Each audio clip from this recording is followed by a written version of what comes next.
लोग भी डिकम्पोजर पर आधारित ही खेती जैविक करते हैं जी। अपनी फसलों में। जैसे तरबूज खरबूज जब बोते हैं तो लगभग 80-85% हम लोग जैविक ही उसमें यूज करते हैं लोग जी। नागरिका में ये जो पौधे के जीवन के लिए जो 16-17 तत्व चाहिए जी, जी। वो सारे सूक्ष्म रूप में वहाँ हैं, सागरिका में है, विराजमान है जी, उसमें हैं।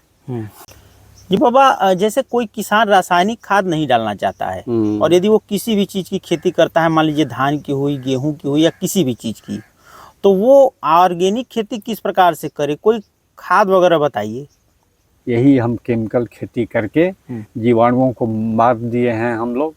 मिट्टी एकदम मतलब कि खराब हो गई है, कठोर हो गई है मिट्टी हम लोगों कुछ की। उसमें जीवाणु है ही नहीं है। देखने से जनरल लोग ये समझते हैं कि मिट्टी तो मिट्टी है, ऐसी कोई बात नहीं। मिट्टी जीवाणुओं का भंडार है। वही जीवाणु जो हम पैदा ले रहे हैं, केमिकल के द्वारा भी पैदा ले रहे हैं, वही जीवाणु के माध्यम से ही हम ले रहे हैं। अभी वो जीवाणु हैं तभी अभी आपको पैदा मिल रही है। जिस दिन वो सारे समाप्त हो जाएंगे तो खाद का बोरिया बोरिया डालिएगा, कुछ कोई फायदा नहीं होगा। मिट्टी एकदम मृत हो जाएगी, डेड हो जाएगी। जी जी। तो उसको फिर से जो जितने जीवाणु लाभदायक हैं मिट्टी में, 1 ग्राम मिट्टी अगर ले लें तो उसमें करोड़ों जीवाणु हैं। बिल्कुल बिल्कुल। तो उन जीवाणुओं को हम अब ऊपर से छोड़ने की स्थिति आ गई है। हाँ, ऊपर से लोग छोड़ रहे हैं ट्राइकोडर्मा के माध्यम से खरीद कर, सुडोमोनास हैं। तो इस तरह के बहुत सारे जैविक निकले हैं एजेंट हैं। एजिटोबैक्टर है, ये आपका एजोस्पिरिलम है, हैं। इस तरह के बहुत सारे हैं। तो उनको अब ऊपर से डाला जा रहा है जी। तो अच्छा, कई लोग कहते हैं कि मान लीजिए अगर आप रासायनिक खाद डाल रहे हैं, लेकिन यदि आपको यही करना है या धान गेहूँ या कोई फसल, जैसे धान गेहूँ वाले लोग विशेषतः अगर फसल लें तो आप गर्मियों के सीजन में ढैंचा लगाइए खेतों में, उससे जी बताइए। देखिए, जैसे हम लोग के लिए दूध दही इंसान के लिए और साग सब्जी फल पसंद है जी, उसी तरह से मतलब कि पौधों को भी मिट्टी को भी जी स्वस्थ रखना जरूरी है। हाँ।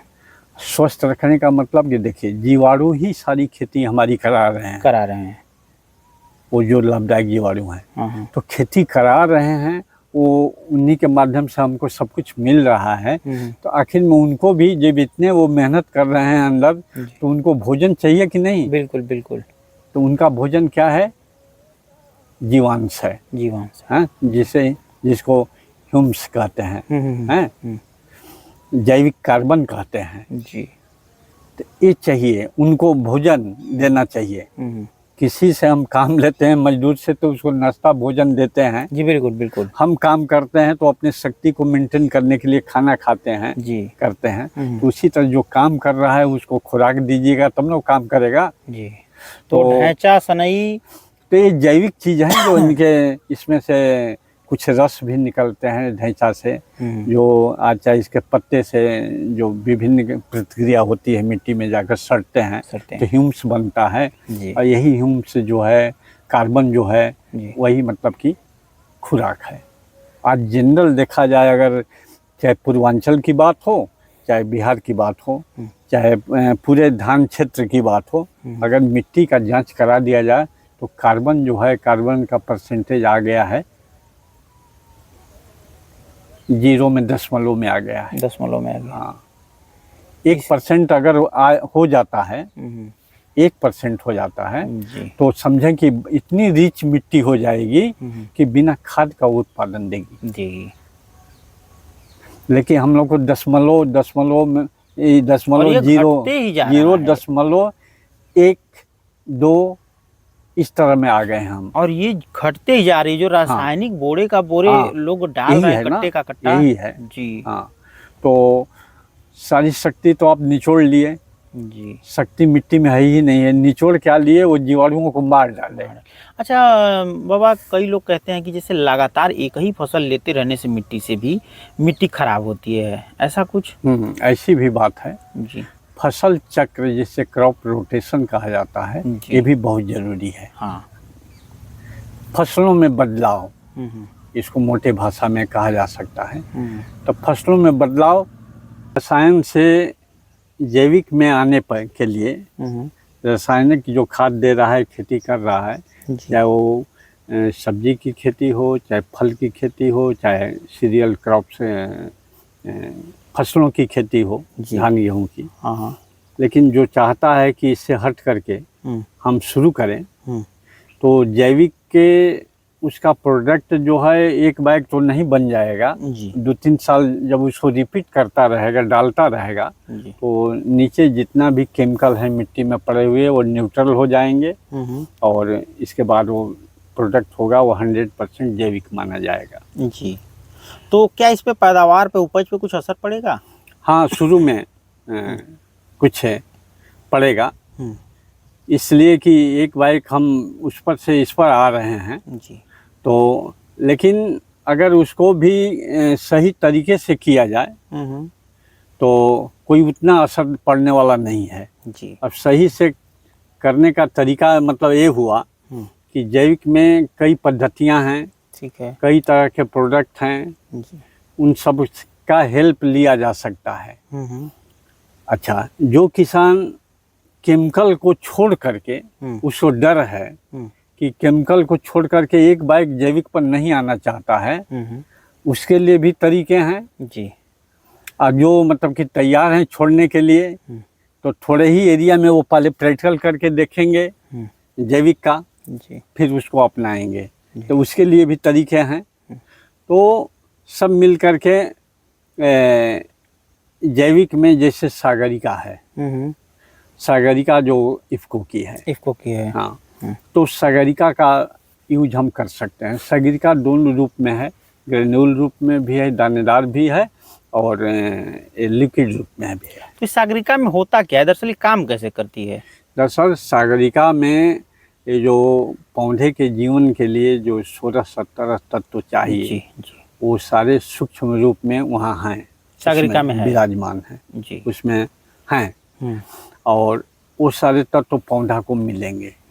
ये शैवाल एक प्रकार की जो शैवाल पाई जाती है समुद्र में उसके बेस पर बनी है जी। उस पर आधारित है, लेकिन और चीज़ों को जैविक रूप में लोग डाले हैं उसमें, तो ये भी एक ठीक है जैविक करने वालों के लिए, खेती करने वालों के लिए अपनाया जा सकता है जी। विशेष करके उसके लिए तो और ज़रूरी है जो सब्जी और फल की खेती करता है, सागरिका उसके लिए जरूरी है। हाँ, करेगा उसको ज़्यादा लाभ मिलेगा जी। सीरियल क्रॉप्स यानी फसल खाद्यान्न फसलों से ज़्यादा मतलब कि चूँकि कैश क्रॉप से हैं, इसमें दे करके आदमी उत्पादन ले सकता है और केमिकल को छोड़ सकता है, नेग्लेक्ट करके इसको अपना सकता है जी जी।